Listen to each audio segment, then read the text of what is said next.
So I was bored looking for something to watch, and so I just went to Google and typed out top thriller movies Reddit, as you do. And from the lists, randomly selected Mystic River. Now, I had never heard of this movie before, but as I was reading about it, it became clear that it was a cult classic.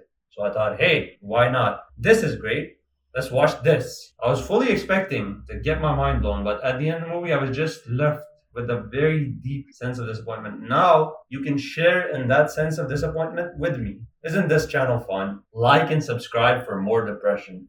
The feeling that this movie left me with was alright, the plot is emotionally well done. It does kind of make you care about some characters, but I had questions, to say the least. Let's go over the plot of the movie first, then we'll go over my righteous questions. So, spoilers for Mystic River from this point forward, if you care about that. The movie begins with three little boys playing around in the Boston streets instead of a church priest, but this joke will be relevant soon. The boys' names were Dave Boyle, Sean Devine, and Jimmy Marcus. These boys go over to a wet piece of cement after losing their ball in the street like fucking idiots and try to write their names in the wet cement, cementing their names.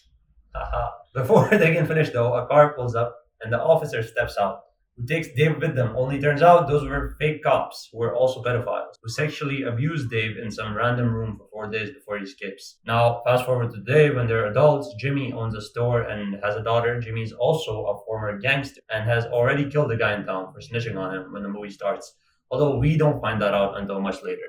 He's sending the family of the deceased man checks every month, which they think is from their father slash husband, but are actually from his killer. As you can already see, Jimmy, my boy, is an upstanding citizen. Jimmy's daughter also just happens to be dating the dead guy's son, Brendan Harris. Brendan also has a mute brother, which I promise you will also be relevant later. Sean is separated in his marriage and a cop, and Dave is a strange shut-in with wife and children. We're shown that the abuse has clearly affected Dave in a very negative manner, but remember, we get no signs that he's intellectually deficient. Keep that in mind. It will be important later, like a lot of things I'm saying right now. So a lot of things happen, and Jimmy's daughter, Katie, gets murdered. Now, on the night of Katie's murder, us, the audience, are shown that Dave saw Katie at a bar. On the same night, he came back home with a lot of blood on him and a bruised hand. He tells his wife that it was a robber whom he defended himself from and might have killed. Now, this trope is pretty tired at this point, at the point I watched this movie. So I did guess that it was one of those he didn't actually do it movies. So the movie goes on. There's an investigation that Sean Penn is deeply involved in. In fact, he's heading the investigation. Meanwhile, the wife finds out that the murderer might be her husband because there's no news of a robber in the news. She doesn't hear of it anywhere else. So, her husband comes in and fucking bloody on the same night of Katie's murder. Of course, that's fucking suspicious. But being the stupid bitch that she is, she goes and tells Jimmy. But she isn't the only stupid one. Hold on, this will get really good in a second. So, Jimmy being Jimmy, he invites Dave over to drink, beats the shit out of him, and tells him that if he confesses to Katie's murder, he'll let him go.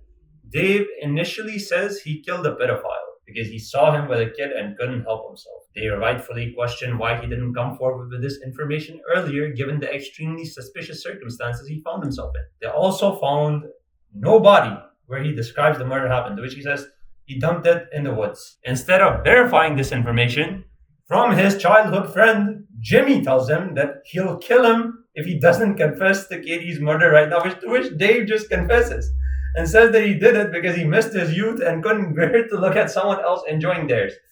Jimmy kills Dave. All the while this is going on, the police find out that the gun Katie was shot with was the same one owned by the guy who snitched on Jimmy, Brendan Harris's father. But remember, to the police, he's either in witness protection or just disappeared off the face of the earth. It is later revealed that Sean knew that Jimmy killed him, but regardless, it's irrelevant. They go to question Brendan Harris. Harris refuses having a gun, but he knows he has one. So the big twist is, get ready for this, that the mute brother and his friend killed Katie. For no reason whatsoever. They were trying to scare him. When Jimmy comes back after dumping Dave's body, all this is revealed to him. And that they found a guy's body in the woods where Dave describes he dumped the body. Now, not only is all that retarded, but I'll explain why none of this makes any sense. If I haven't done a well enough job of that already, I mean, anybody would. Anyway, Let me explain. Remember how I pointed out Dave isn't mentally deficient? Yeah. So why doesn't he go to Jimmy right as the news of Katie's death first hits him? He knows he's in suspicious circumstances. And the last person to have seen Katie alive, he has to know that suspicion will fall on him. This is just something that's plain retarded. Not only that, the killer is turning out to be Harris's brother and friend is also fucking stupid. From what I can read, the quote unquote moral is supposed to be that Nemo was so focused on motivations, the most important event had no motivation at all. So just shit happens. That's the motto. Shit happens, guys. Get over it. Sometimes your daughter gets murdered in fucking unknown circumstances. Shit happens, guys. Move on. That is one of the most sounds deep but means nothing ironic things I have ever heard. In conclusion, Dave didn't deserve to die. Neither did it make sense for him to do anything that led up to his murder or contributed to it. Sean Penn is clearly not the most honest cop. So covering up a pedophile murder shouldn't really even be a problem. Jimmy is retarded for not checking for a body before he kills the dude. Dave is retarded for confessing a murder he didn't commit. The entire thing is retarded. That's all I had to say. Alright, now goodbye. I'll see you soon. I'm feeling very much less depressed. I will be making more videos. Goodbye.